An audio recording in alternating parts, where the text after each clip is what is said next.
À suivre pour les Corses et pour Marmot qui allonge vers Isidore à la lutte avec Bonenfant. Doshi qui récupère la faute d'Isidore et le carton qui est sorti immédiatement par monsieur Legat pour ce pied un petit peu haut, ce pied qui a traîné du côté d'Isidore sur...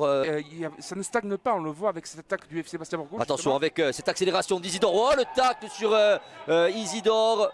Est-ce qu'on va sortir le carton du côté de monsieur Legat pour...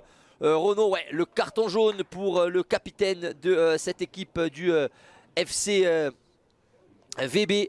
On va pas confondre FCVB et FCVB ce soir. Pour les Caladois, on va dire. Voilà. Pour aller les Caladois, le carton sorti pour Renaud sur cette accélération d'Isidore, c'est son point fort. L'attaquant prêté par l'AS Monaco, il était parti, le grand pont et derrière le tacle un petit peu désespéré du défenseur et capitaine de cette équipe de Villefranche-Beaujolais. Et attention, le coup franc très intéressant pour les Corses, coup franc excentré certes sur le côté droit, mais à l'entrée de la surface de réparation. Une nouvelle opportunité de porter le danger sur les buts de Jean-Christophe Bouet. Et cette fois-ci, c'est bien Alexandre Cropanese qui va se charger de ce coup de pied arrêté. Il y a du monde dans la surface de réparation. D'ailleurs, tous les Bleus, tous les Caladois sont dans cette surface de réparation. On parlait de densité de joueurs il y a quelques instants au milieu de terrain. Là aussi, c'est pas mal. Dans les 18 derniers mètres. Le coup franc pour Cropanese, c'est frappé, second poteau pour Isidore, peut-être le ballon qui reste dans la surface de réparation et derrière Bouet qui intervient. Et le superbe jeu en triangle, Bonenfant qui va s'appuyer sur Blanc, le centre instantané de Blanc au second poteau et l'ouverture du score. L'ouverture du score pour cette équipe du FC Villefranche-Beaujolais. Cette équipe du FCBB, je ne serais pas étonné de le voir rentrer rapidement. Au cours de la seconde période, il reste encore 5 minutes à jouer dans cette première mi-temps. Toujours 1-0 pour le FC Villefranche-Beaujolais suite à l'ouverture du score de Pagerie. Et quelle ouverture du score, hein, une superbe action collective conclue par le centre parfait de Blanc pour Pagerie. Et une nouvelle fois, là, le jeu qui est arrêté pour une blessure et un joueur qui reste au sol du côté du FC Bastia Borgo.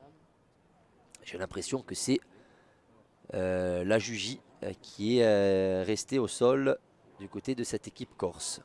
On dirait bien, oui, mais effectivement, cette première période montre deux équipes à mettre du rythme dans cette fin de première mi-temps. Et la nouvelle faute d'Abassé qui va être averti par monsieur déjà, effectivement mon cher Julien. Escalès et Barbet qui joue rapidement ce coup franc. Barbet qui passe à une médiane. Barbet qui tente de mettre dans la boîte dans les dernières secondes. Ça va revenir sur Cropanese. La frappe de Cropanese qui a aussi un certain manque d'aspiration, il faut bien le dire. Hein. Et c'est la mi-temps.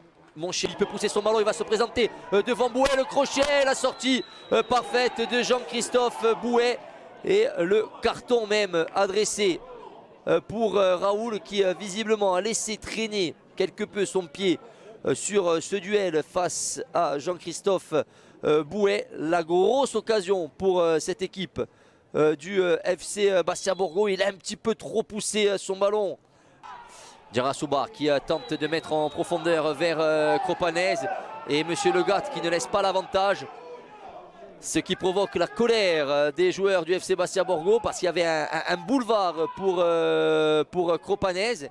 Et on est revenu à une faute, certes réelle sur Djarasouba, mais il y avait quand même un immense boulevard pour Alexandre Cropanese dans cette affaire et l'occasion de venir mettre la pression sur les buts de Bouet. Là on se retrouve avec une relance pour Escalès qui ne cesse de discuter avec monsieur Legat. Et sur ce coup on peut comprendre la frustration des Corses parce que effectivement cette ouverture de Djarasouba, même s'il y avait eu faute sur Djarasouba, aurait pu profiter à Cropanese. Djarasouba justement qui peut dévier ce ballon.